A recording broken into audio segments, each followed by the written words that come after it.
ఆర్థిక నిపుణులు ప్రజల్ని గైడ్ చేయాల్సిన సందర్భం.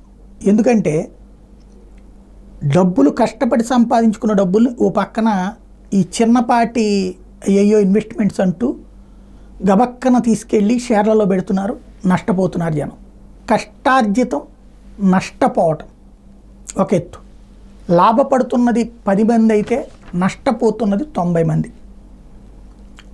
ఎందుకు అంటే తెలియదు, చేతిలో డబ్బులు ఉన్నాయి, అది బ్యాంకుల్లో పెడితే 30 పైసలు పావలానే వస్తాయి, ఇక్కడ పెడితే 10 రూపాయలు వస్తాయి, ఎవరికి 10 రూపాయలు వచ్చిందన్నారని బిగించేస్తున్నారు, కనీసం రూపాయి రాదా అని. తీరా చూస్తే అసలుకి ఎసరు వస్తున్నటువంటి పరిస్థితి. రెండో పక్కన కొంతమంది నిపుణులు ఏం బంగారం కొనేయండి, వెండి కొనేయండి అంటున్నారు. బంగారం వెండి ధరలు ఇంకా పెరుగుతాయే తప్పించి తగ్గవు అని చెప్తున్నారు. అది ఎంతవరకు వాస్తవం తెలియదు. అట్లాగని దాని మీద పెట్టుకుంటే అదొక డెడ్ ఇన్వెస్ట్మెంట్.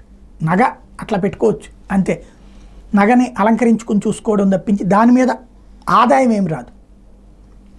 సాధారణంగా ఓ ₹1,00,000 చేతిలో ఉన్నటువంటి వ్యక్తి దాని నుండి ఆదాయం ఆశిస్తారు. అట్లాంటి సందర్భంలో ఏం జరుగుతుంది, ఇది ఏం చేస్తే కరెక్ట్, ఇది కరెక్ట్గా ఎక్స్ప్లెయిన్ చేయగలిగిన వాళ్ళ కోసం ఎదురు చూస్తున్నారు.